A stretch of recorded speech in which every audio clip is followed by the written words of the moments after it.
पेश है आपके सामने अब तक के मुख्य समाचार। इटावा में छेड़खानी का मामला दर्ज न किए जाने से परेशान 17 वर्षीय पीड़ित लड़की ने ट्रेन से कटकर दी जान। भाई बोला एसओ दरोगा ने थाने से गालियां देकर भगाया।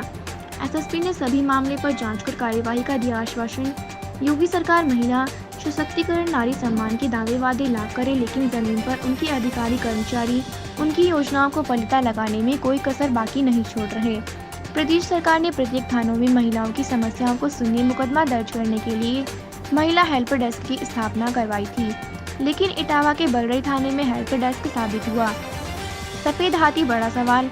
आखिर महिला हेल्प डेस्क होने के बावजूद क्यों नहीं सुनी गई पीड़िता की फरियाद, क्यों नहीं लिखी गई रिपोर्ट। इटावा के बलरई थाना क्षेत्र के गांव में 20 जनवरी को गांव के ही एक युवक द्वारा शौच के लिए निकली घर से युवती को छेड़छाड़ और जबरदस्ती करने की शिकायत पीड़ित लड़की और उसके भाई द्वारा बलरई थाने में दर्ज करवाने के लिए गए थे, जहां थानेदार ने मामला दर्ज न करते हुए दबाव बनाकर राजीनामा करवा दिया था।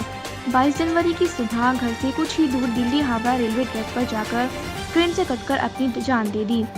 मृतक लड़की के भाई ने बलरई थाना प्रभारी ब्रजेंद्र सिंह पर मामले को लेकर थाने से भागने का आरोप लगाते हुए बताया कि वह अपनी छोटी बहन के साथ 20 जनवरी को थाने पर आया था। शिकायत न लिखे जाने की ओर दबाव बनाकर राजीनामा के कागज पर अंगूठा लगवाया था। थाने से जाने के बाद पीड़ित रात भर इस बात से आहत होकर रोती रही और सुबह उठकर उसने आत्महत्या कर ली। इटावा प्रभारी एसएसपी अपर्णा गौतम ने कहा कि पीड़ित परिवार जो भी तहरीर देंगे उसके आधार पर पुलिस कार्यवाही करेगी और पीड़ित परिजनों द्वारा जो भी आरोप थानेदार के ऊपर लगे हैं उनकी जांच एसपी सिटी के तलब की गई है। जो भी दोषी होगा कार्यवाही की जाएगी। हम पीड़ित परिजनों के साथ हैं, जो भी विधिक कार्यवाही होगी की जाएगी।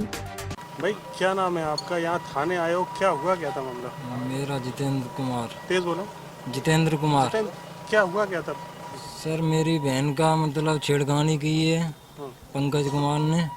तो मैं थाने आए थे एफआईआर लिखाने के लिए। तो मेरी थाने में एफआईआर लिखी नहीं गई, मुझे गाली दे के बद शब्द मुझसे बोले।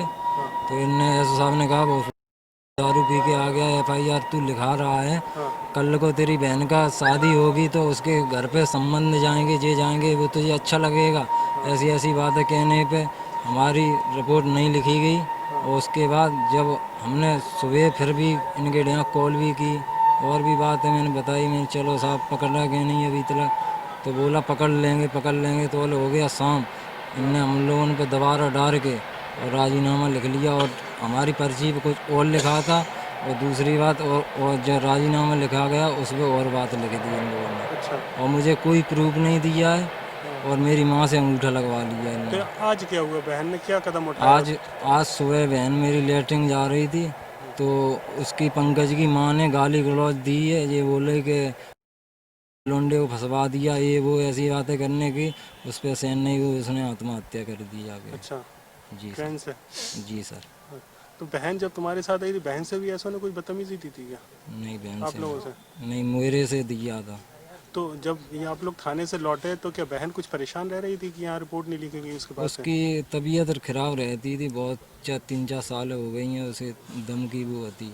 जब से यहाँ से वो लौट के गई थी, मुकदमा नहीं लिखा गया तो परेशान रह रही थी? सर वो तो ये पुलिस वाले मुझे बैठा ले गए थे और वहाँ के बाद वो गई थी घर पर। नहीं, जब आप लोग का राजीनामा हुआ, पुलिस ने दबाव बना के राजीनामा करा लिया, तो आपकी अब बहन घर गई। वो नहीं तो बोलती नहीं बोलती थी, वो चुप ही बैठी रही, वो कुछ वहीं पर ही रहती थी खटिए पे, कुछ नहीं, गुमसुम बिल्कुल।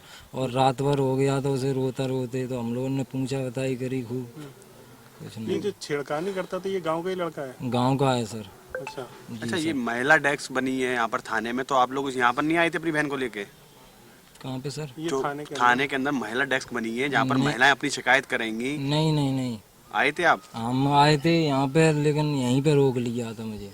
महिला डेस्क में नहीं जाने दिया? नहीं जाने दिया। यहाँ पे कुर्सी डाले थे बगल में, यहीं पे बैठा लिया तो आप लोग था। कैसे जानकारी हुई आज बहन ने आपके सुसाइड कर लिया है? कहाँ थे आप लोग उस वक्त? सर मेरी मम्मी तो इधर ही स्कूल में काम करती हैं और मेरी दीदी आती जो घर पे, वो गई थी।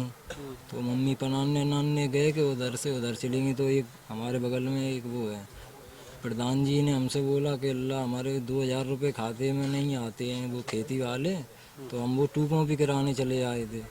इतने में घर पहुंचे, पता चला कि ऐसी बात। थाना बलरई क्षेत्र में दोपहर 12:30 बजे के करीब एक सूचना प्राप्त हुई कि एक दुर्घटना हो गई है जिसमें एक बच्ची की मृत्यु रेल के आगे आने से हो गई है। इस संबंध में जब उनके परिजनों से बात की गई तब उनके द्वारा बताया गया कि 20 जनवरी को शाम 5 बजे के करीब उनके द्वारा थाना बलरई पर एक तहरीर दी गई थी जिसमें उनके द्वारा बताया गया था कि गांव के ही एक रहने वाले लड़के ने लड़की के साथ छेड़खानी करी है।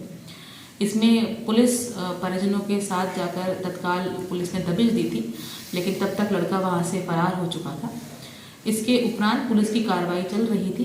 उसी मध्य एक समझौतानामा पेश किया गया जिसमें लड़की और लड़के के परिवारजनों के हस्ताक्षर थे और अन्य गांव के लोगों के भी उसमें हस्ताक्षर थे। आज परिवारीजनों द्वारा कहा गया है कि जो छेड़खानी की घटना हुई थी उससे शुद्ध होकर लड़की ने आत्महत्या की है। परिवारजनों को हमारे द्वारा और पुलिस के द्वारा आश्वस्त किया गया है कि उनकी तहरीर पर कार्रवाई की जाएगी और उनको हमारे द्वारा हर संभव मदद प्रदान की जाएगी। इस संबंध में फील्ड यूनिट की टीम ने मौके पर अपना साक्ष्य संकलन किया है और अन्य साक्ष्य संकलन भी इस संबंध में किए जा रहे हैं। थाने पर तहरीर पर कार्रवाई न करने के आरोप लगे हैं, जिसके संबंध में विस्तृत जांच आज्ञा अपर पुलिस अधीक्षक नगर के स्तर से तलब की जा रही है और जो भी इसमें दोषी पाया जाएगा उसके विरुद्ध कार्रवाई की जाएगी।